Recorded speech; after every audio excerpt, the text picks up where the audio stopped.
거고, 사실 제일 중요한 건 뭐예요? 13조의 2조. 이게 새로 생겼어요. 이게 설명을 꼭 드려야 되는데, 20년 8월 12일 날, 이게 70대책, 7월 10일 대책이죠, 20년. 그 대책의 일환으로 나온 건데, 이제 이게 여기서 나오는 게 그거예요. 뭐 증여도 막 종부세가 비싸서 팔려니까 양도세, 양도세가 비싸서 갖고 있자니 종부세, 그래서 아들한테 증여하자니 증여세, 증여 취득세 이런 말 하잖아요. 그때 나오는 증여 취득세가 여기서 나와요. 그리고 법인 물건들 다 법인들 이제 못하게 막았다고 그러잖아요. 법인은 이제 완전 막았다. 양도세도 중과하고 다 중과한다고 하죠. 법인도 취득세 중과 여기서 나오는 거예요. 그리고 1세대 2주택, 3주택, 4주택 취득세 중과 여기서 다 규율을 하고 있습니다. 이게 진짜 중요하고, 어쨌든 이게 법률의 형태로 들어온 이상 이게 짧은 시간 내에 없어지진 않을 거예요. 앞으로 계속 이렇게 될 거고, 이거 계속 물어보시는데 이건 알고 계셔야 돼요. 꼭 알고 계셔야 됩니다.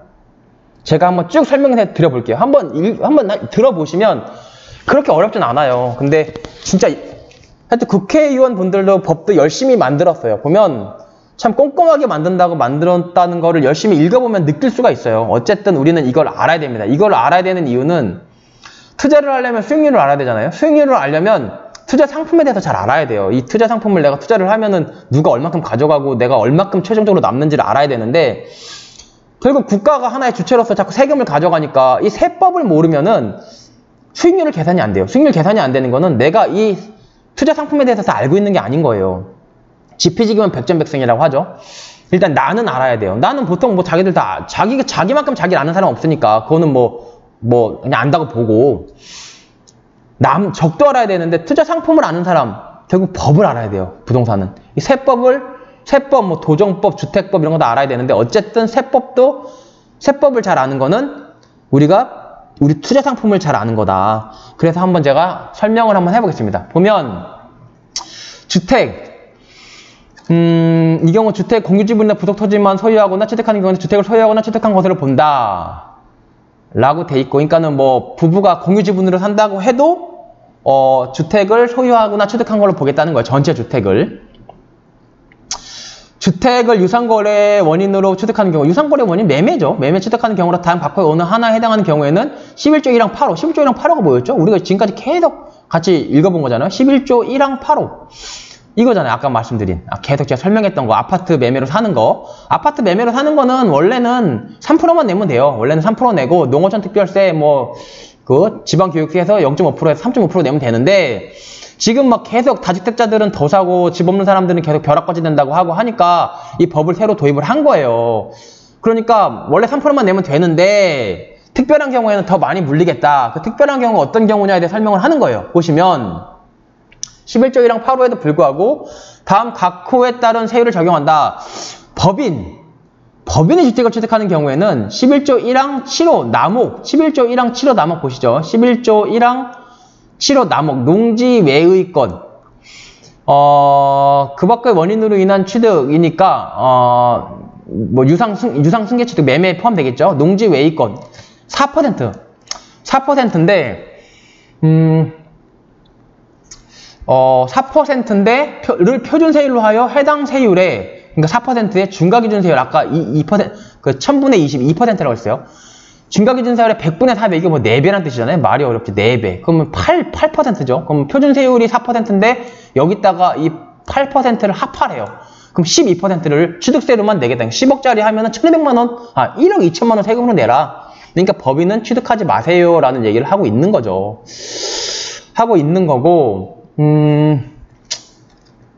그리고 잠깐만요. 11조 1항이 그렇고, 그 밖의 원인으로 취득, 농지는 1.5cm 나무, 그걸 불구하고, 주택. 네. 아래로 계속 내려가 보겠습니다. 법인은 12% 내세요.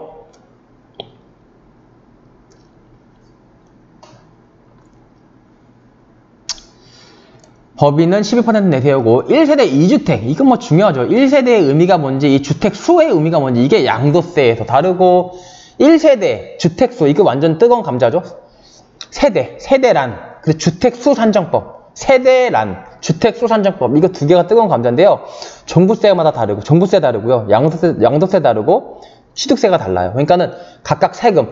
부동산은 취득세, 취득할 때 내요. 보유하죠. 보유하면 재산세, 종부세. 또 처분하죠. 양도세. 이거 뗄래야 뗄 수가 없는데 이 각각 세금에 대해서 세대가 뭔지 또 주택수를 어떻게 계산하는지가 다 달라요. 그래서 많이 헷갈리는데 취득세에서 세대랑 주택수 계산하는 부분 제가 확실하게 설명을 드릴 테니까 일단 취득세에 관한 한 세대랑 주택수는 이러하다 라고 여러분들이 알아두시면 되고요. 이건 제가 여러분들한테 설명드리는 게 아니에요. 엄밀히. 왜? 법에 다 쓰여 있어요. 여러분들이 그냥 읽어보시면 되는데 아무래도 법이라는 게 딱딱하고 하니까 처음 읽으면 뭔 소리인지 모르거든요. 그래서 제가 한번 안내를 해드리는 거예요. 여러분들이 읽어보셔야 돼요. 이거 무슨 온갖 유튜버들 보면 세무사 자격이 있는 분도 계시고 뭐 변호사 자격이 있는 분도 계시고 그렇지만 없는 분들도 많으신데 그런 분들도 굉장히 많이 말씀하시거든요. 틀렸다는 게 아니고요. 그런 말씀도 꼭 들으세요. 들으시는데 들으셔도 이 법을 직접 한번 와서 보세요. 이걸 보셔야 돼요. 이걸 꼭 보셔야지 응용이 가능해요. 그 말만 들어서는 계속 헷갈립니다. 한번 보시죠. 1세대 2주택 대통령령으로 정하는 1식 2주택은 제외한다. 이것도 뭐 어렵죠. 1세대 2주택에 해당하는 주택으로서 주택법에 따른 조정대상 지역, 웬만한 데는 지금 다 조정대상 지역으로 묶였어요. 조정대상 지역에 있는 주택을 취득하는 경우 또는 1세대 3주택에 해당하는 주택으로서 조정대상 외의 지역에 있는 주택을 취득하는 경우 두 번째 집 살 때는 조정대상 지역에 있는 거 살 때만 중과세 하겠다는 거고 세 번째는 조정대상 지역 불문하고 중과세 때리겠다 이 얘기죠. 11조 1항 7호 남목, 11조 1항 7호 이 남목 똑같네요. 이게 4%였죠? 표준 세율로 해서 세상 세율의 중과기준 세율 2%죠? 그러면 200%죠? 그러면 4%죠? 4%죠? 더하면 8%죠? 그러니까 1세대 2주택, 조정대상 지역 1세대 2주택이나 조정대상 지역 불문 1세대 3주택은 몇 프로? 8%를 세금으로 내겠다. 그런데 뭔 소리냐? 1세대 2주택 그리고 대통령령으로 정하는 일시적 2주택은 제외한다? 라고 한번 눌러봐요. 대통령령으로 일시적 2주택은 제외한다는데 뭔 소리냐? 그러니까 이런 거예요. 한번 얘기해보면 내가 한 채 갖고 있어요. 근데 또 한 채 샀어요. 근데 이 한 채 산 게 사람이 이사를 가야 되잖아요. 내가 샀어요. 이사 가려고 사놨어요. 근데 불가피하게 1세대 2주택을 갖고 있어요. 이사 가는데 이사를 못 가게 할 수는 없잖아요. 이사 가려고 동시에 갖고 있는데 이거를 물론 팔고 사면 좋은데 사고 파는 경우도 있잖아요. 팔고 확 올라서 못 사면 어떡해요. 그쵸? 그러니까는 사고 파는 경우 이 살 때 이거 있는 채에서 살 때 물론 팔 거지만 일단 샀어요. 그때 종부세 아니 이 취득세 중과하는 건 너무 심한 거 아니냐. 그 말도 맞죠. 이사 가지 말란 꼴이니까. 그래서 일시적 사고 팔 때 잠깐 일시적으로 2주택 됐을 때 일시적으로 이때는 이거를 중과세 하지 않겠다. 그 아이디어예요. 일단 한번 읽어볼게요. 법 13조 이거 시행령이죠. 시행령은 원래 법률을 가리킬 때 법이라고 정한다고 그랬어요. 법 13조의 2 제1항 제2호 법 13조의 2 1항 제2호 1항 제2호 여기 있죠. 여기 우리가 지금 본 거 1항 제2호에 따른 대통령령으로 정한 일시적 2주택이란 국내 주택, 조합원 입주권, 분양권, 오피스텔을 한 개 소유한 한 세대가 그 주택, 입주권, 분양권 또는 오피스텔 이하 종전주택 등을 소유한 상태에서 이사, 학업, 취업, 직장 이전 유사한 사유로 다른 1주택 이하 신규주택을 추가로 취득한 후 3년 이내 종전주택 등을 처분하는 경우 해당 신규주택을 말한다. 그러니까 일시적 2주택은 봐준다는 건데 예컨대 이거 사고 이거 샀어요. 여기서 볼 때 이거 갖고 있었어요. 갖고 있었는데 팔고 산 게 아니고 일단 샀다고 그랬죠? 사고 팔라고. 이거가 뭐냐면 주택, 입주권, 분양권, 오피스텔 다 포함한다는 얘기예요. 원래요. 분양권하고 입주권은 주택이 아니에요. 입주권은 내가 입주할 수 있는 권리고 분양권은 내가 분양받을 권리예요. 권리. 아직 분양권 내가 돈 주고 청약하고 분양권 받잖아요. 근데 그때 막 아파트 짓고 있어요. 막 아파트는 아예 없어요. 그러니까는 분양권은 있지만 아파트는 없잖아요. 따라서 분양권이 아파트가 아니에요. 그냥 권리인데 그래도 여기서 말하면 일시적 2주택이라고는 하지만 이 주택의 범위를 넓혀가지고 주택은 물론이고 입주권, 분양권, 오피스텔 같은 경우도 그냥 다 주택으로 보겠다는 거예요. 그러니까는 분양권 갖고 있는 사람이 또 새로운 아파트를 또 사면 옛날에는 그랬어요. 아야 이거 주택이 아니고 분양권이잖아. 그러니까는 2주택이 아니다라고 봤는데 지금은 그냥 분양권도 다 주택으로 봐버리겠다. 이제 그런 얘기입니다. 2주택, 그런 1세대가 그 주택, 입주권, 분양권, 오피스텔 를 소유한 상태에서 다른 1주택을 추가로 취득한 후, 추가로 취득했어요. 이거를 3년 이내에 처분을 하면 일시적이라고. 3년이 일시적. 일시적이 얼마큼 일시적이냐? 3년 동안 갖고 있을 수 있게 해주겠다는 거예요. 3년 내에는 적어도 팔아라. 다만, 종전주택, 그러니까 종전에 갖고 있는 거와 신규주택이 모두 조정대상 지역에, 둘 다가 조정대상 지역에 있는 경우에는 1년 내에 팔아라. 그러니까 이거 서울에 집 있고 또 서울에 집 샀어요. 그러면 1년 이내에 팔아야지만이 취득세 이거 중과하지 않겠다. 그 얘기예요. 1년으로 줄이겠다는 얘기예요. 모두 둘 다. 그리고 또 한 가지 이게 또 많이 헷갈리시는데 뭐냐? 여기까지 이해가 되셨죠? 뭐가 있냐면 신규주택이 조합원 입주권 또는 주택 분양권에 의한 주택이거나 정전주택 등이 조합원 입주권 또는 주택 분양권인 경우에는 신규주택을 포함한다.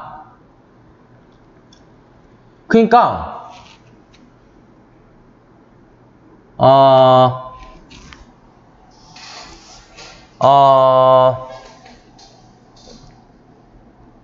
그러니까 예컨대 이런 거예요. 뭐냐면 말이 좀 어렵지만 분양권을 예컨대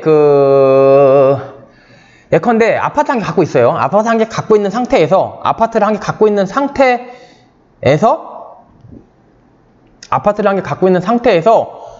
아파트를 한 개 더 취득을 했는데 이게 분양권이나 입주권이 아파트가 된 거예요. 보통 입주권 받으면 얼마 있다 아파트 받고 분양권 당첨돼도 얼마 있다 아파트 받잖아요.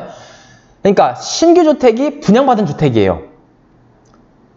그런 경우에는 이 신규주택이죠. 분양받은 주택. 이 분양주택을 처분해요. 이 분양주택을 처분하면 그런 경우에도 이 분양주택이 신규주택 1세대 2주택 요거 취득세 중과세 하지 않겠다는 거예요. 그러니까는 이거 사고 이거 사서 이거 팔면 이거 취득세 중과하지 않겠다는 얘기가 원칙인데 이거 있을 때 이거 받았어요. 이게 근데 하필 입주권이나 분양권을 통해서 받은 주택이에요. 그런 경우에는 얘를 팔아도 이거를 안 팔고 얘를 팔아도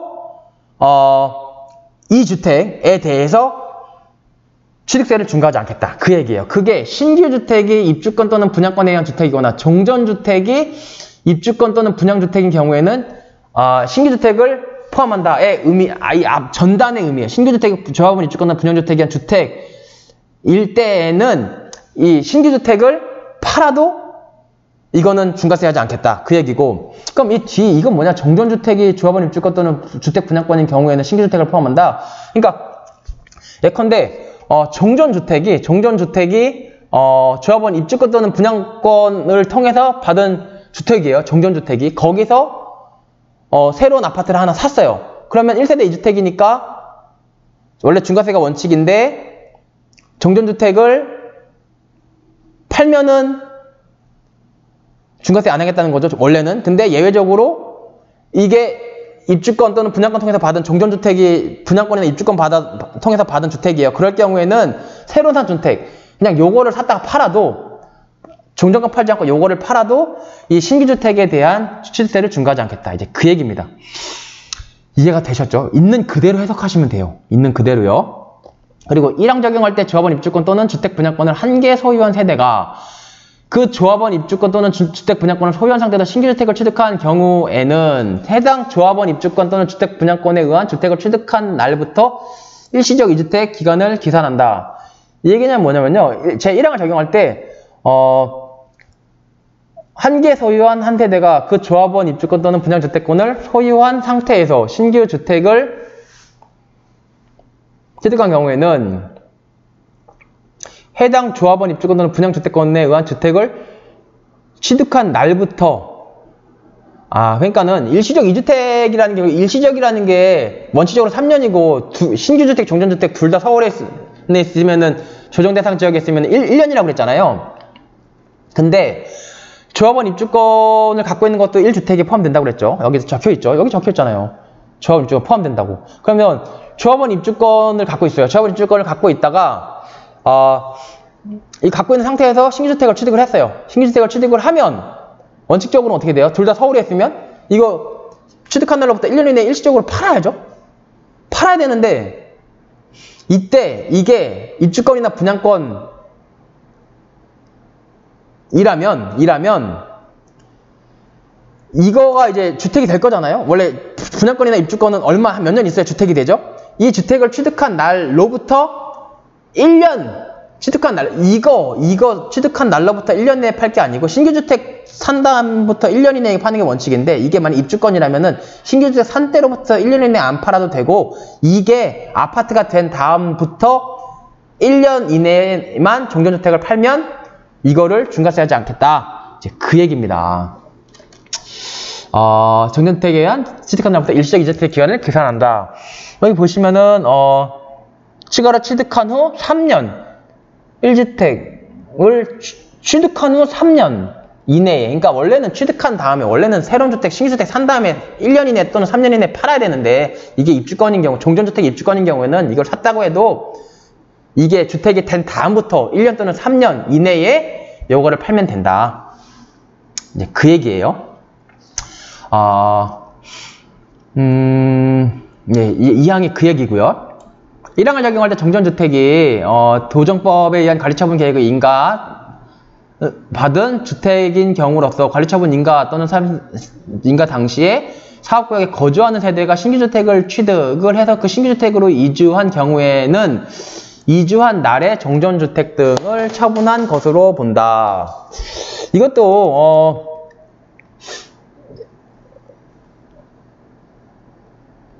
거주하는 세대가 신규주택을 보면은요, 일단 관리처분 계획의 인가를 받았다는 거는, 결국은 입주권이 생겼다는 거예요. 정전주택 등이 이제 입주권을 받은 주택이에요. 인가를 받은 주택이고, 그때 관리처분 인가 났을 때 거기 살고 있었어요. 거기 살고 있었으면 어쨌든 얘는 이제 관리처분 됐으니까 나가라고 하거든요. 그러면 멸실될 거예요. 그러면 이 사람이 어디로 가야 되는 신규주택을 샀어요.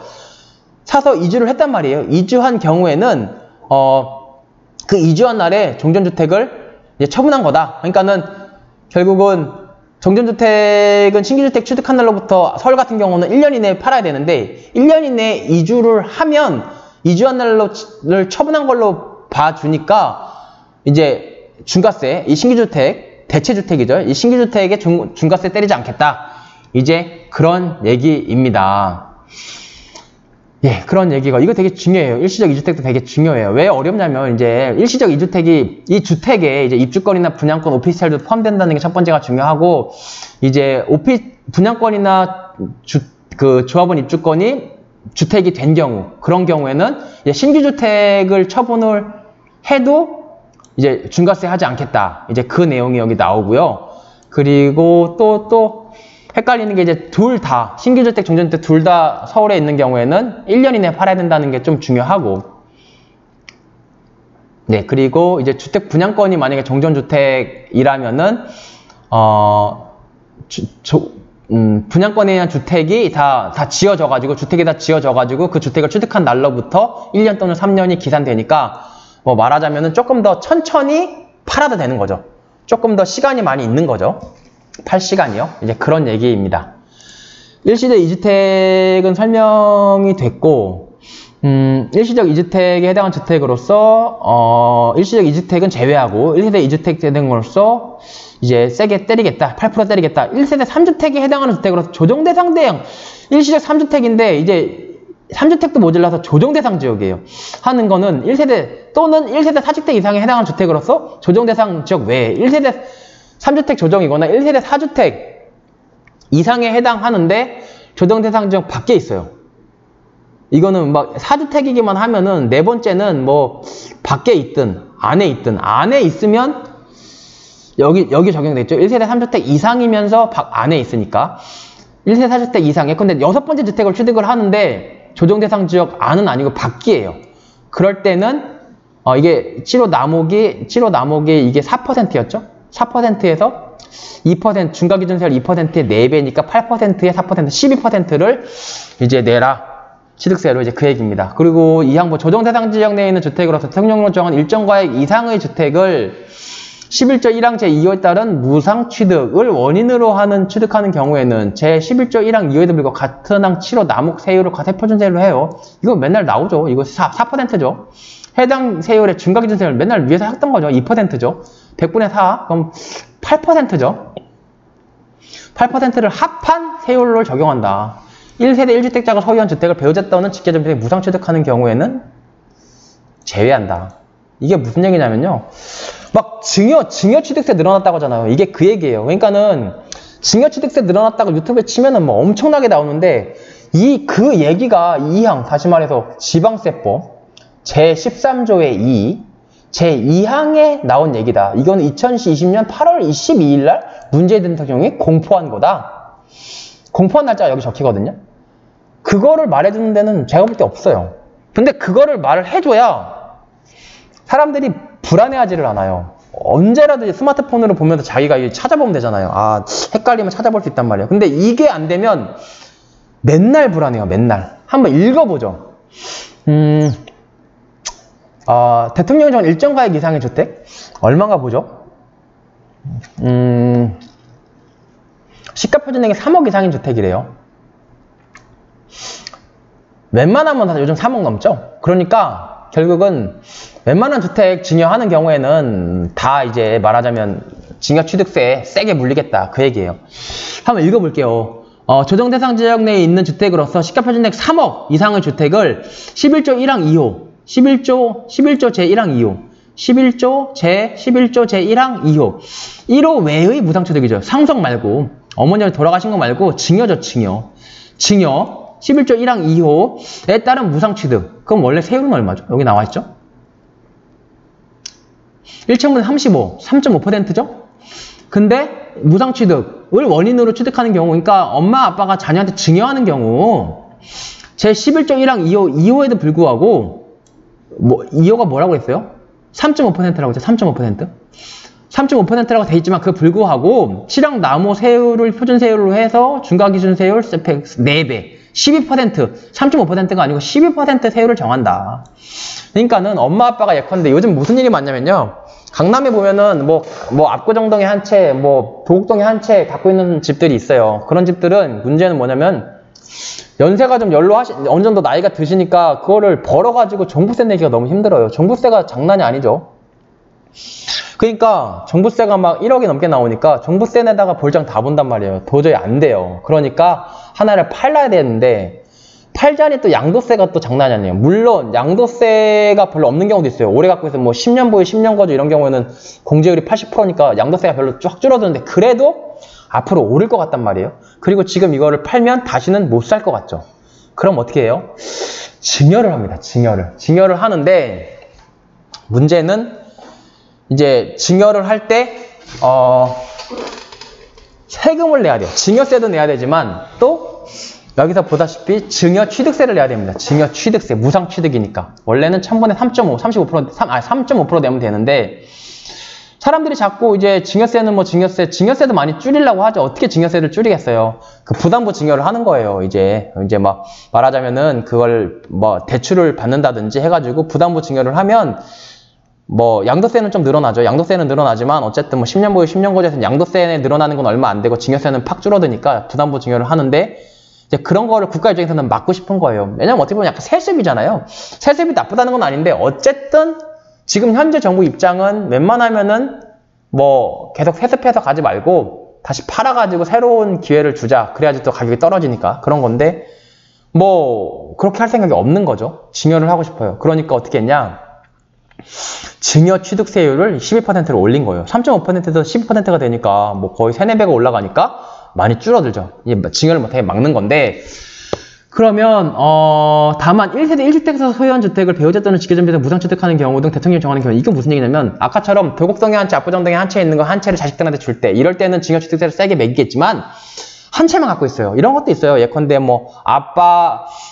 압구정동에 아파트 한 채를 아빠도 2분의 1, 엄마도 2분의 1, 또 자식도 아빠는 2분의 1, 엄마는 2분의 0.9, 딸은 2분의 0.1 이런 식으로 가는 경우도 있거든요.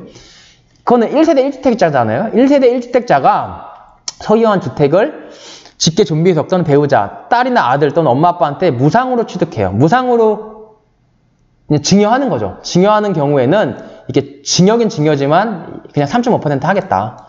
중과세 하지 않겠다. 이제 그 얘기입니다. 왜냐면 두 채 갖고 있어서 한 채 주는 게 아니고 한 채를 막 나누는 거잖아요. 그러니까 이런 경우는 예외로 하겠다. 이제 그런 겁니다. 그리고 제1항 또는 제2항과 13조 제5항, 이게 13조 5항.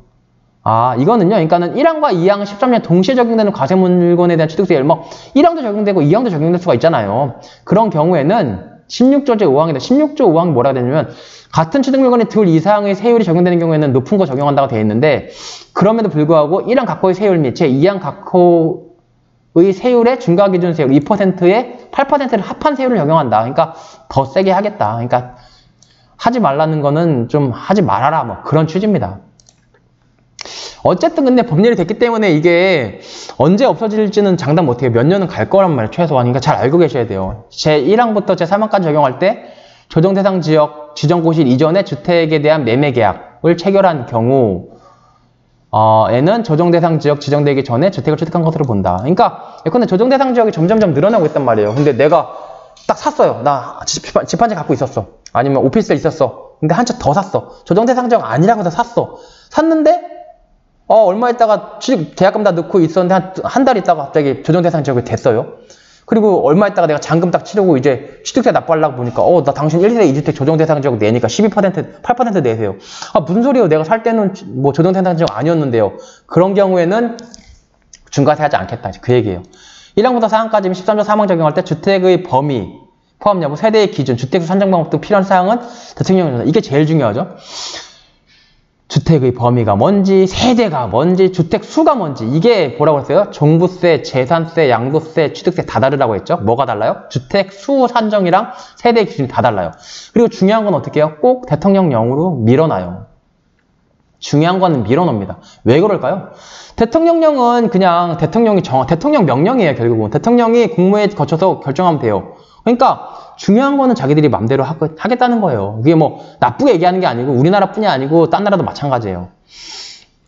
근데 뭐 예컨대 법률로 정해놔. 이렇게 정해놓으면 맨날 여당 야당 합의해가지고 뭐 상임위 갔다가 법사위 갔다가 본회의 가서 통과돼야 되죠. 하세월 걸려요. 그러니까 중요한 거는 자기들이 맘대로 해야 되잖아요. 그러니까는 대통령령으로 밀어넣고 솔직히 더 중요한 거는 시행규칙으로 밀어요. 그거는 장관령이에요. 장관 맘대로 하겠다는 거예요. 그래서 사실은 대통령령 시행규칙을 잘 봐야 되는데 여기도 딱 중요한 거 세대의 기준이나 주택수 산정 방법 대통령이 밀어놨죠. 이게 어떻게 보면은 여러분들의 오늘의 백미가 될 겁니다. 아, 이거 하기 위해서 너무 많은 시간을 왔는데 그래도 이거를 해야 돼요. 이걸 하지 않으면 뭐 세율의 특례 이런 거는 뭐 크게 중요하지는 않아요. 중요하지 않는데 이거를 꼭 보셔야 됩니다. 그러니까 여러분들이 보면은 사람들이 뭐 지금도 유튜브 들어가면 야 뭐 취득세 세대수 치면은 막 쫙 나오고 주택수 치면은 정말 수도 없이 많은 그게 나오는데 그거를 보실 시간에 아니면은 그거를 보시더라도 그걸 보시고 이걸 한번 읽어보세요. 정독을 하세요.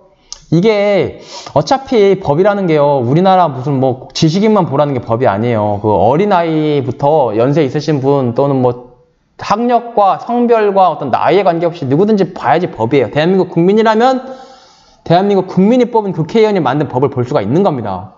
이걸 쭉 보셔야 되는데 이걸 보고 유튜브를 보시든지 유튜브를 보고 이걸 보시든지 이건 꼭 한번 읽어보셔야 돼요. 한번 가볼게요. 가보면 법 제13조 제2항 제1항 법 13조의 2 제1항이 뭘까요? 법 13조의 2 제1항 보면 이제 주택 이제 뭐 법인이나 1세대 2주택 이런 거 할 때 이제 중과하겠다 8% 12% 그 얘기죠. 적용할 때 다음 같은 항 각 호 부분 외의 부분에 따른 주택으로서 다음 각 호의 어느 하나에 해당하는 주택은 중과세 대상을 보지 않는다. 그러니까는 이런 것들은 이 아래에 있는 주택들은 1세대 2주택 1세대 3주택이라고 해도 중과세 하지 않겠다. 그 얘기예요. 보면 법 4조에 따른 시가표준액 이 1억 원 이하의 주택 이것 때문에 맨날 그 신문 보면 난리 났죠. 뭐 1억 원 뭐 공시지가 1억 원 이하의 주택이 뭐 동났다 막 다 2억씩 올랐다 막 그러죠. 이 시가표준액 공시지가거든요. 다만 도정법에 따른 정배구역이거나 아니면은 뭐 빈집 및 소규모 정비 주택 정비에 관한 특례법상의 사업 시행 구역에 있는 것들, 이런 것들은 되게 오래됐잖아요. 정부구역 지정되는 데는. 이런 데들은 앞으로 장래가 촉망되고 많이 오를 수 있는 지역도 시가 표준액은 되게 싼 경우가 있어요.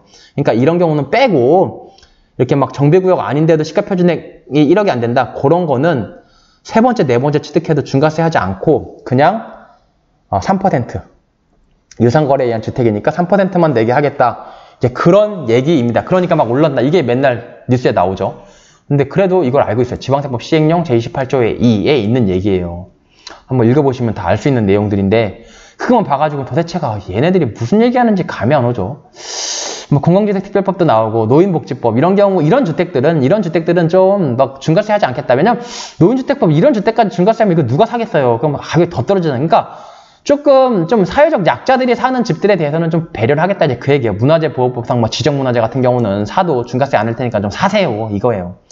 그리고 5호는 좀 중요하죠. 민간임대주택에 대한 특별법에 따른 임대사업자가 같은 저 사후에 따른 공공지원 민간임대주택으로 공급하기 위하여 취득하는 주택, 이런 경우는 좀 공적인 목적을 위해서 취득하는 주택이니까 중과세 하지 않겠다. 근데 저 2년 동안에 뭐 중과세 안 때려서 공급하나 보다 했더니 임대주택으로 공급도 안 해. 2년 동안에 정당한 사유도 없이. 그럴 경우에는 제외한다, 이제 그런 얘기입니다. 쭉쭉쭉쭉 나오고요.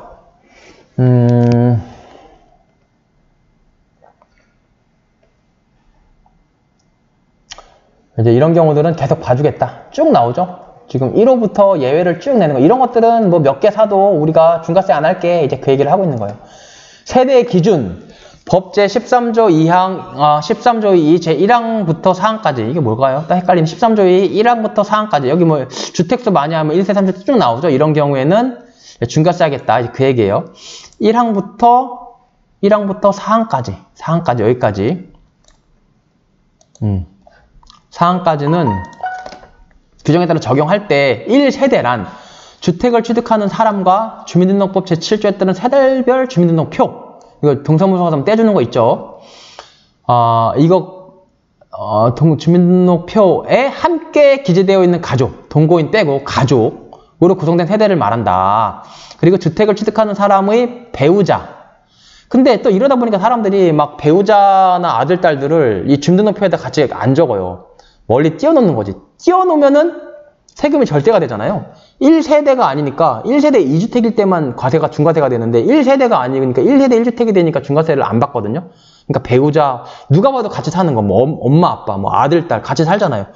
그런데도 불구하고 주민등록표를 분리해놓는 거예요. 그럴 경우에는 또는 막 이혼하는 경우도 있어요. 그러니까 사실혼을 제외하며 법률상 이혼을 해서는 생계를 같이 하는 사실상 이혼한 걸 보기 어려운 관계사를 포함한다. 그러니까 이러한 배우자나 취득일 현재 미혼인 30세 미만의 자녀 또는 부모, 주택을 취득하는 사람이 미혼인 30세 미만인 경우를 한정한다는 주택에 취득하는 사람과 같은 세대별 주민등록표 또는 기재되어 있지 않던 한 세대에 속한 것으로 본다. 그러니까 30세 미만, 뭐 25살짜리 결혼 안 한 사람은 다른 데다가 주민등록표 옮겨놔도 그냥 한 세대로 보겠다, 이제 그런 얘기예요.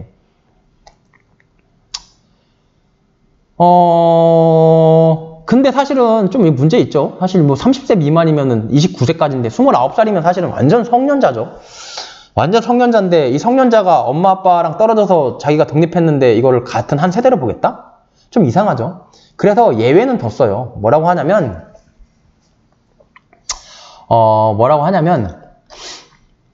제1항에도 불구하고 다음 각 호의 어느 하나에 해당하는 경우에는 각각 별도의 세대로 본다라고 해서 부모와 같은 세대별 주민등록표에 기재되어 있지 않은 30세 미만의 자녀로서 소득세법 4조에 따른 소득이 국민기초생활보장법 2조 제11호에 따른 중위소득이 40% 이상이고, 그러니까는 한 평균소득, 중위소득, 우리나라 중위소득이 예컨대 한 3천만 원이라고 합시다. 3천만 원에 40%, 1,500만 원. 그러니까 1,200만 원만 넘어가고 소유하고 있는 주택을 유지관리, 병대생계를 유지할 수 있는 경우 예컨대 정상인이다.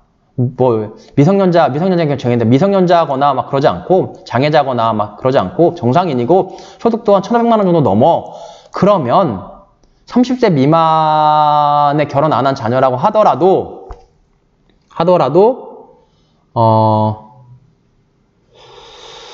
별도의 세대로 보겠다. 이제 이게 상당히 뭐 합리적이죠. 근데 또 한편으로는 그러면은 돈 없으면은 세대 분리도 못하냐?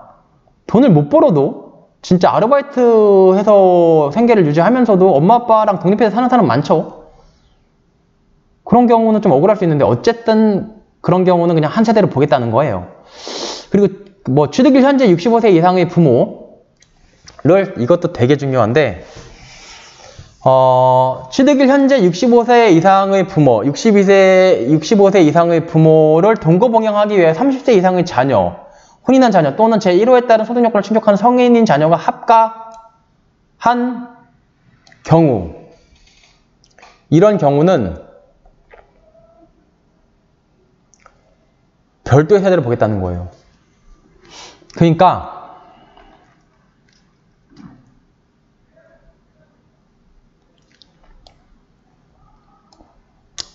이게 왜 중요하냐면요. 동거봉양하려고 합치는 경우 많아요. 동거봉양하려고 합치는 경우 많은데 이게 취득세, 양도세에서 다 달라요. 심지어 종부세에서도 달라요. 그러니까 그렇잖아요. 이게 결국 취지는 뭐냐면은, 아니 자꾸 우리 세대에 따라 세대, 근데 1세대인데 1세대예요. 1세대 주택 한 주택만 가지라는 거잖아요. 정부 입장이 똘똘한 한 채라는 거잖아요. 그러니까는 당신네들끼리 약간 옹기종기 밥 해먹고 사는 거 다 좋은데 그렇게 같이 옹기종기 모여 사는 한 세대, 걔네들은 집 두 채 갖지 말라는 거잖아요. 한 채만 가져라. 그러니까 똘똘한 한 채를 위해서 사람들이 막 강남집값 더 오르는 거잖아요. 큰 입장이 그거예요. 그건데 그러면 결국은 한 세대에서 똘똘한 한 채만 가지라는 건데, 그러면 엄마 아빠가 아프실 수 있잖아요. 그러면 세대를 합칠 수밖에 없잖아요. 그거는 천륜이잖아요. 그건 윤리에 관한 문제잖아요. 그거 하지 말라고 할 수 없잖아요.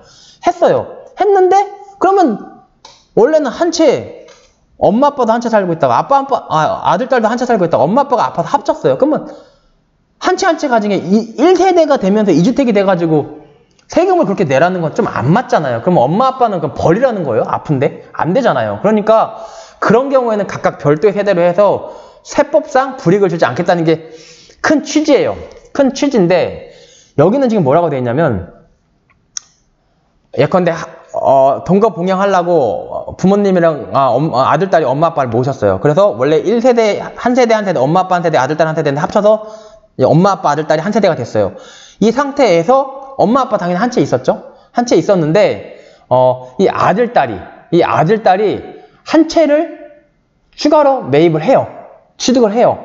이럴 때 취득을 현재 65세 이상의 부모를 동거봉양해 30세 이상의 자녀가 합가한 경우에는 1세대 3주택 또는 1세대 2주택으로 보지 않고, 엄마 아빠도 별도니까 1세대 1주택이고 아들, 딸도 별도로 봐서 1세대 1주택으로 봐서 중과세 하지 않겠다는 거예요. 그러니까는 쉽게 말하면 이거죠. 엄마 아빠 한 채 있고 아들, 딸이 한 채 있을 때 합친 경우에 아들, 딸이 한 채 더 샀어. 그럴 경우에는 별도의 세대로 봐서 아들, 딸이 1세대 2주택 중과세만 맞으라는 거고, 엄마 아빠 한 채가 있고 아들, 딸 한 채도 없다가 둘이 합쳐갖고 1세대 1주택 상태에서 한 채 더 사면 별도의 세대니까 아들, 딸이 1세대 1주택으로 봐서 그냥 3%만 내라. 그 얘기예요. 그런데 아까 뭐 양도세랑 다르다는 건 뭔 얘기냐? 양도세는요, 엄마 아빠 한 채 갖고 있고 아들, 딸이 한 채 갖고 있고, 이 상태에서 합침으로써 1세대가 되면서 2주택이 돼 있는 경우에만 합친 날로부터 5년 안에 팔면은 1세대 1주택 혜택을 주겠다는 거예요. 그러니까 엄마 아빠가 한 채 갖고 있고 아들, 딸이 합쳐서 1세대 1주택인 상태에서 또 한 채를 샀어요. 아들, 딸이. 그 상태에서 한 채로 산 거를 팔면은 양도세 혜택을 주지 않겠다는 거지. 그러니까 아들, 딸 한 채, 엄마 아빠 한 채, 아들, 딸 한 채 합쳐서 1세대 2주택이 되는 경우에만 양도세는 혜택이 있고, 그게 아니고 엄마 아빠는 한 채 있었지만 아들, 딸은 없었어. 합쳤어요. 그래서 1세대 1주택이 됐는데 아들, 딸이 그 이후에 한 채를 샀어요.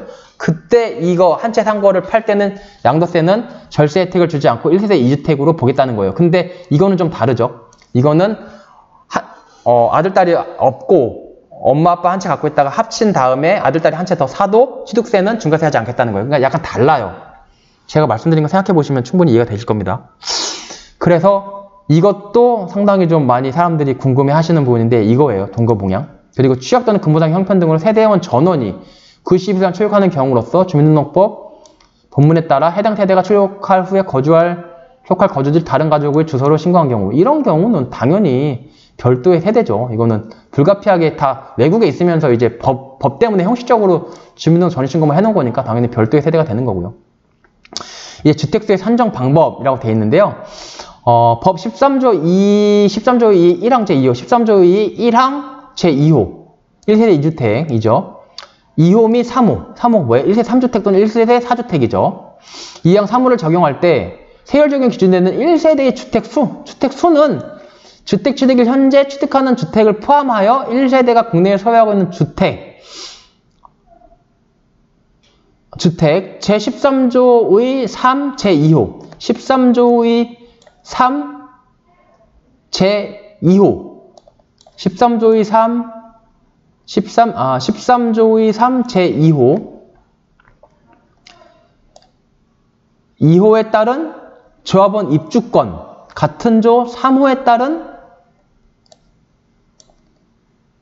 주택 분양권 같은 조 3호에 따른 주택 분양권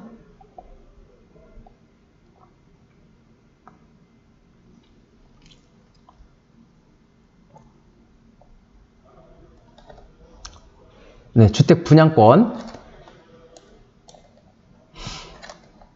주택을 포함해서 새로 사는 거 포함해서 1세대가 국내 소유하고 있는 주택 또는 조합원 입주권, 주택 분양권이 같은 조 4호에 따른 오피스텔, 여기 오피스텔 있죠?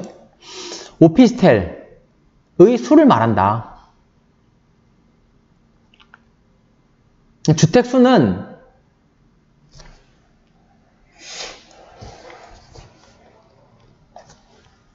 현재 취득하는 주택을 포함해서 1세대가 국내에 소유하고 있는 그러니까 주택이나 분양권이나 오피스텔이나 입주권이나 다 주택으로 보겠다는 거예요. 그러니까는 옛날에는 아까 말씀드렸지만 입주권이나 분양권은 주택이 아니에요. 그거는 그냥 권리예요, 권리. 주택이라는 건 물건이잖아요. 막 눈에 보이잖아요. 주택. 우리가 들어가서 엘리베이터 타고 올라가고 그 주택이 아니고 그 주택에 들어갈 수 있는 권리니까 원래 주택수가 산입이 안 되는 게 맞는데 이런 경우 넓혀가지고 오피스텔이나 입주권 분양권도 주택 수에 포함을 시키겠다. 이 경우 조합원 입주권 또는 조합원 분양권에 의해 취득하는 주택의 경우에는 조합원 입주권 또는 주택 분양권의 취득일을 기준으로 분양사업자로서 주택 분양권을 취득하는 경우는 분양계약일. 분양계약이 이제 우리가 청약하잖아요. 청약하면 이제 청약 당첨되면은 이제 계약금 넣고 계약서로 가요. 그때가 분양계약일이에요. 을 기준으로 해도 해당 주택 세대별 주택수를 산정한다. 이것도 뭐 좀 말은 어렵지만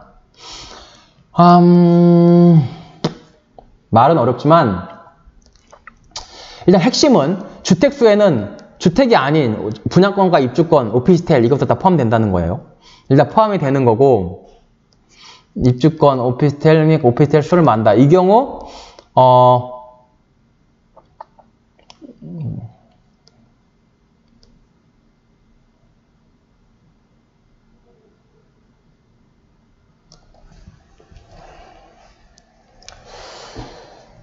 취득일을 기준으로 해당 주택 취득 시의 세대별 주택수를 산정한다. 이게 뭔 얘기냐면요.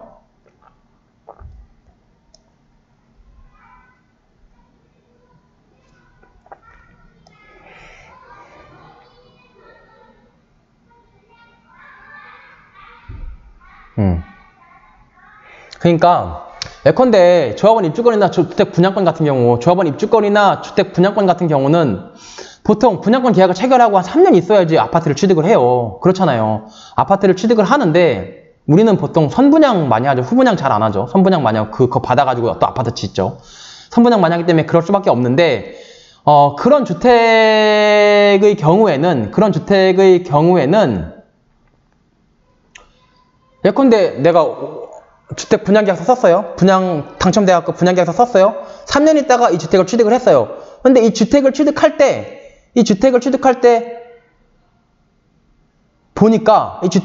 보니까 내가 이 분양받아놓고 분양계약서 써놓고 한 1년 있다가 오피스텔 한 채 더 샀어요. 그 다음에 이게 선분양해놓고 아파트 져서 오피스텔 여기서 오피스텔 사고 한 1년 있다가 취득을 했어요.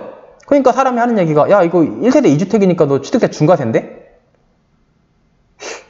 그런가? 그렇지 않다는 거예요.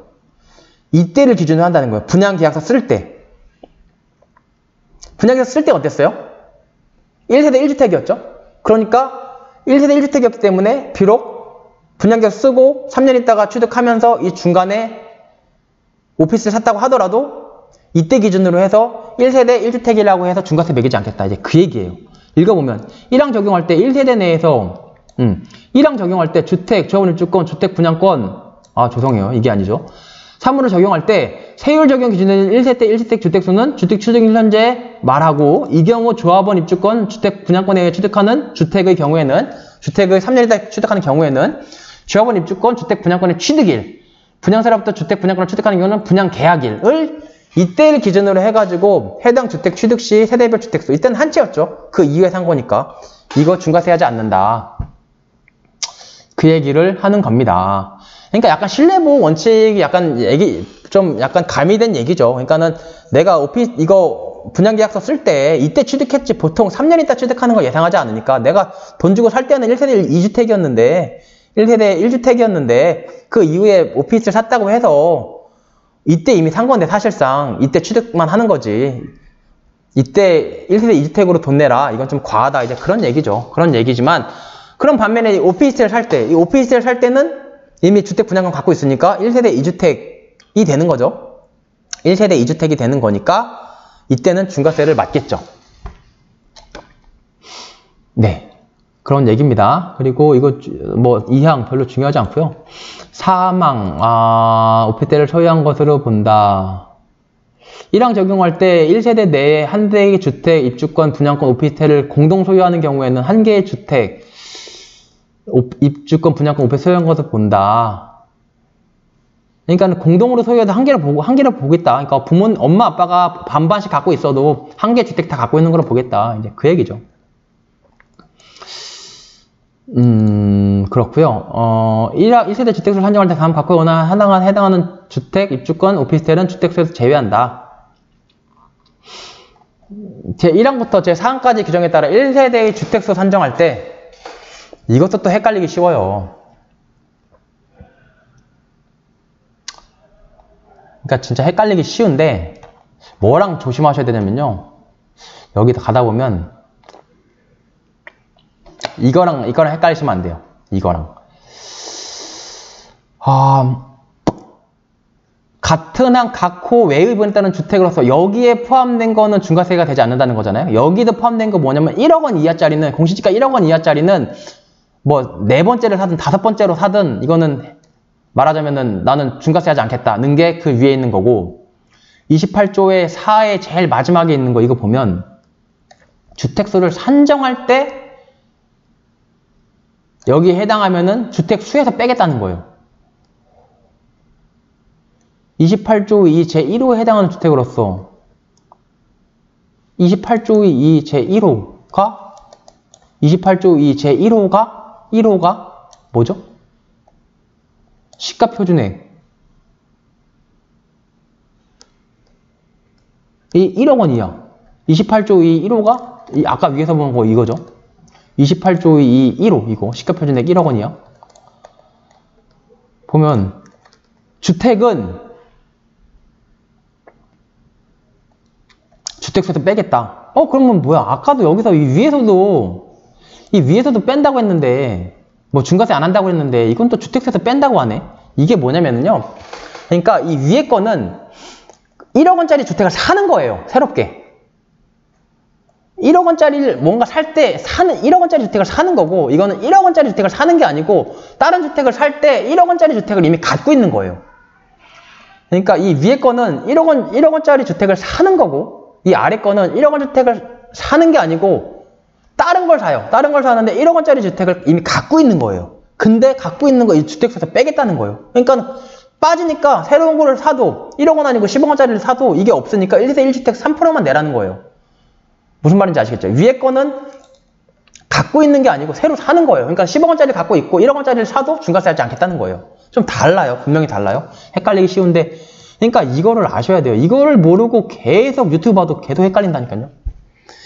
근데 제 영상을 많은 분들이 봐주시면 좋겠는데, 하여튼 취득세에 관한 가장 정석적인 해석 방법이에요. 너무 좀 길지만 하여튼 이거를 잘라서 보셔도 좋고, 하여튼 제가 중요한 부분은 잘라서 다시 올릴 수도 있는데, 하여튼 가장 합리적이고 이렇게 법은 보는 거예요. 그러니까 이렇게 봐야지 원래 급할수록 돌아가야 되거든요. 이렇게 하는 게 가장 확실하게 알고 이렇게 알아야지 여러분들이 자신 있게 투자를 하세요. 남의 말 듣고 투자했다가 그거 손해배상 청구 중개사한테 해도 안 돼요. 중개사가 세법을 안다는 보장도 없고, 또 손해배상 청구해가지고 이기지도 어려워요. 그러니까 여러분들이 아셔야 됩니다. 이렇게 읽으시면 돼요. 다 한글이잖아요. 그러면 28조 1억, 1억짜리는 갖고 있는 거 주택세 포함하지 않겠다는 거고, 그럼 28조 2, 3호, 5호, 6호, 12호 해당하는 주택이래요? 그럼 3호 뭐예요?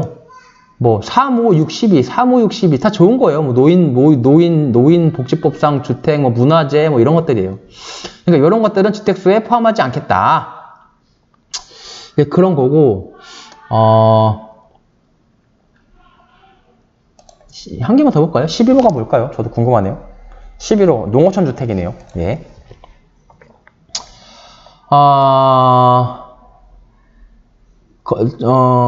신축하여 주거용 1항부터 3까지 다음 각각 어느 하나에 해당하는 주택은 뺀다. 이것도 뺀다는 건데요. 산업 표준 분류에 따른 주거용 건물, 건설업을 영위하는 자가 신축하여 보유하는 주택. 그러니까 아직 미분양됐다. 그럼 미분양 주택 갖고 있잖아요. 그런 거 얘기하는 거예요. 근데 자기 또는 임대차 계약 불문하고 타인이 거주한 지 1년 이상의 주택 제한한다. 미분양 주택이면 가만히 갖고 있어야지 또 팔아먹었거나 누구한테 임대 줬어요. 그런 경우는 이거는 주택수에 포함하겠다. 이제 그런 얘기죠. 상속 원인으로 취득한 주택, 입주권, 분양권, 오피스텔로서 상속 개시일로부터 5년이 지나지 않는 주택, 오피스텔. 이것도 중요하겠죠. 그러니까는 예컨대 어머니나 아버지 돌아가셨고 상속으로 주택이나 입주권이나 분양권과 오피스텔을 받았는데, 내가 받으려고 받은 거 아니죠. 사람 죽는 게 내 맘대로 죽는 거 아니죠. 돌아가셔서 불가피하게 받았죠. 받았는데 주택수에 산입돼갖고 내가 한 채 더 샀더니 웬일이야 8% 내래요. 그렇지 않겠다는 거예요. 돌아가신 날로부터 5년까지는 한 채 더 사도 그냥 1세대 1주택으로 봐가지고 상속주택, 상속받은 거는 포함하지 않겠다. 주택수의 계획입니다. 주택수 산정일 현재 법 4조에 따른 시가표준액이 1억 원 이하인 오피스텔. 오피스텔 1억 원이 앞에서 한 거 아니냐. 이거는 이제 주택이고 1억 원 이하인 오피스텔. 그러니까 1억 원 이하인 오피스텔도 사면은 주택수에 포함 안 되니까 한 채 더 사도 이제 취득세를 중과받지는 않는다. 근데 언제예요? 1억 원 이하여야 돼요. 1억 원 이하짜리 오피스텔도 요즘 흔치가 않습니다. 그러면 주택 수도 됐어요. 세대가 뭔지도 봤어요. 이제 중요한 거, 정말 중요한 거 다 하신 거예요. 다 하신 거고, 그럼 이제 중요하지, 비교적 안 중요한 것들 한번 넘어가 보죠. 이거 되게 중요하죠. 그리고 또 까먹을까봐, 2020년 8월 10일이잖아요. 쭉 내려가 보시면, 항상 적용보면 부칙을 꼭 봐야 돼요. 세법은 부칙이 생명이에요. 2020년 8월 18일이었죠? 여기 보시면 이게 나와. 2020년 12월 29일, 2020년, 이게 말하자면 문재인 대통령이 공포한 날짜가 이거예요. 8월 12일 쭉쭉 찾아보시면 여기 있네요. 이 법은 공포한 날부터 시행한다. 그러니까 공포 언제 했어요? 12일 날부터 시행한다는 거예요. 근데 103조 이건 취득세랑 관계없는 것들이에요. 그리고 시행한 납세무 성립하면서 취득세 같은 거 언제 납세무 성립해요? 취득하면 성립하죠. 취득하면 언제 취득해요? 잔금 다 내면은 취득세 납세무 성립한다고 했죠. 그럼 시행이 언제 하는지가 중요한데 여기 나오네요. 주택수 판단의 범위에 관한 적용례. 13조 3 제2호부터 4호까지 개정 규정은 이 법 시행 이후 조합원 입주권, 주택 분양권, 오피스텔을 취득하는 분부터 적용한다. 주택수의 판단 범위 13조의 3, 2호부터 4호, 13조의 3, 2호부터 4호, 13조의 3, 2호부터 4호 올라가 보면 13조의 3, 2호부터 4호. 그러니까 주택수에 결국 입주권, 분양권 이런 거 다 주택수에 넣겠다는 거잖아요. 근데 그건 언제부터 하겠대요? 주택수에다 넣겠다는 그거는 이 법 시행 후 취득하는 것부터 적용하겠대요. 그러니까 언제 시행해요? 공포날부터 시행하잖아요. 2020년 8월 12일부터 시행하잖아요. 그러니까 2020년 작년 8월 12일 이전에 산 거 있잖아요. 이전에 산 거, 이전에 산 입주권, 이전에 산 분양권, 이전에 산 오피스텔은 주택세 안 내겠다는 거예요. 근데 이제 8월 12일, 작년 8월 12일 이후에 산 거는 주택세 넣겠다는 거예요. 그러니까는 예컨대 2017년대 오피스텔 갖고 있다. 이런 사람들은 주택세 산입이 안 되니까 한 채 더 사도 1세대 1주택 주택세만 내면 돼요. 그러니까 먼저 산 사람이 갑이죠. 그러니까 이런 게 뭐 실내보호 원칙상 납득은 되는데 그럼 뭐 무조건 오르기 전에 먼저 사야 되는 거예요. 그러니까는 먼저 살수록 좋아요. 그러니까 법이 말해주고 있어요. 먼저 살수록 좋다. 먼저 살수록 좋다. 그럼 지금 먼저 사면 오늘이 제일 빠른 날이잖아요. 그럼 오늘 사는 게 제일 좋냐? 법에서는 그래요. 법에서는 오늘 살수록 오늘 사는 게 제일 좋아요. 그리고 이거 양도소득분 지방소득세니까 이거는 뭐 다른 얘기고요. 양도소득에 대한 지방소득세 이것도 취득세랑 관계없는 거고요. 여기 나오네요. 법인의 주택 취득 등 중과에 대한 경과규칙 13조 2항 및 13조 2 개정 규정을 적용할 때 법인 및 국내 1주택, 주택을 1개 이상 소유하고 있는 세대가 2020년 7월 10일 이전에 주택에 대한 매매 계약을 체결한 경우에는 그 계약 체결한 당사자의 해당 주택의 취득에 대해 종전 규정을 적용한다. 계약금을 지급한 사실이 확인되는 경우에 한정한다. 13조 2항 및 13조 2항 및 13조 2는 뭐죠? 13조 2항 및 13조 2 13조 2항 및 13조 2 13조 2항 13조 2항. 이거는 뭐 과밀억측권이니까 13조의 2는 뭐죠? 뭐 이제 법인이 사거나 1주택, 2주택 되면은 막 중과 받는 거죠. 그런 것들은 어떻게 한대요? 이것도 막 말이 많았죠. 어떻게 되는지 막 다들 몰라가지고 막 큰일 났다 막 이랬는데 개정 규정을 적용할 때 국내에 주택을 한 개 이상 소유하고 있는 한 세대가 왜냐면 1세대 2주택, 2주택 때부터 이제 중과를 하니까 내가 1세대를 갖고 있어요. 이미 갖고 있어요. 이 사람들이 큰일 났죠. 이미 갖고 있는데 막 이 법이 작년에 막 7월 10일 대책에 의해서 막 나온다고 하니까 나 주택 갖고 있는데 진짜 지금 나 주택 갖고 있고 또 하나 이미 계약을 해놨는데 그러면 나는 이거 이제 취득세 중과되는 거 아니야? 막 말이 많았죠. 한 개 이상 소유하고 있는 1세대가 7월 10일 날 발표를 했잖아요. 우리가 7월 10일 날 이전에 매매 계약을 체결을 하고 또는 분양 계약을 체결을 하고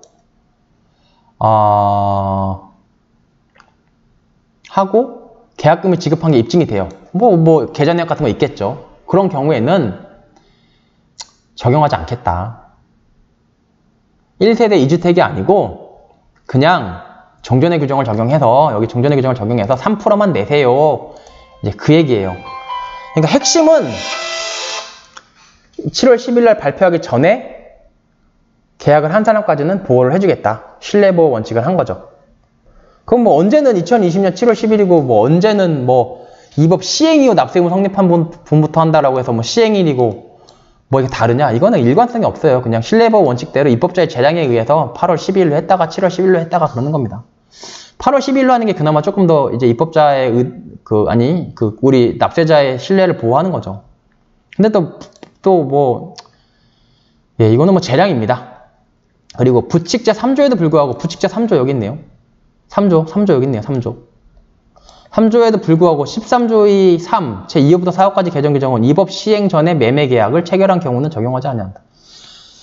그러니까 보면 13조의 3, 2호부터 4호까지 13조의 3, 2호부터 4호 보죠. 13조의 3, 2호부터 4호까지 뭐 오피스텔, 입주권, 분양권이네요. 네, 13조의 3, 13조의 3 입주권, 분양권, 오피스텔 개정 규정은 이 법 시행 전에 매매 계약을 체결한 경우는 적용을 안 한다.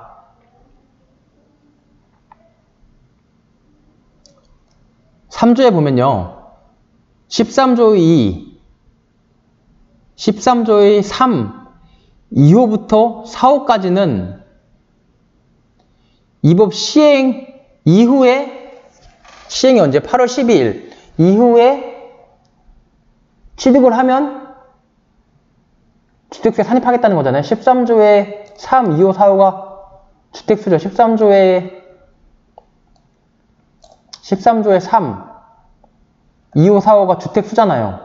주택수에 가산한다. 그러니까 무슨 문제가 생기냐면요. 이런 문제가 생겨요. 뭔 문제가 생기냐. 계약은 시행일 전에 해요. 오피스텔, 입주권, 분양권, 계약은 시행일인 8월 12일 전에 했어요.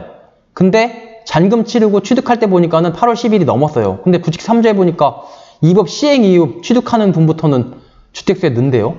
아, 그럼 나 모르고 계약했는데 뭔 소리냐. 이거 계약은 8월 10일 전에 다 했는데 갑자기 잔금 때문에 8월 10일 이후에 잔금 치고 취득해가지고 나는 그럼 주택수에 포함되냐. 나 억울하다. 몰랐다. 라고 하니까 그래 그러면 3조에 불구하고 이 법 시행 전에 8월 10일 전에 만약에 너 계약하고 다 돈 다 넣고 했으면은 너희까지는 주택수에 산입하지 않게 해줄게. 이제 그런 얘기예요. 그런 얘기입니다. 그러면 아무래도 불만이 없겠죠. 그러니까 신뢰보호 원칙 때문에 이렇게 하고 있는 거예요. 이 내용이면 이게 전부예요. 이거를 벗어나는 게 없어요. 왜냐면 이게 법의 전부니까요. 뭐 특별한 게 뭐가 골치 아픈 게 뭐가 있다는데 너무 골치 아파. 법 너무 어려워. 아니에요. 여러분들이 읽어보지 않아서 어려운 거예요. 읽어보면 어려울 게 없어요. 이게 전부예요. 공무원들은 이것만 봐요. 요거대로 해요. 그리고 요거대로 안 하면 소송을 하시는 거예요. 그래서 법원이 있는 거예요. 요거대로 하는지 안 하는지 감시하는 거예요. 그리고 그게 삼권 분립이에요.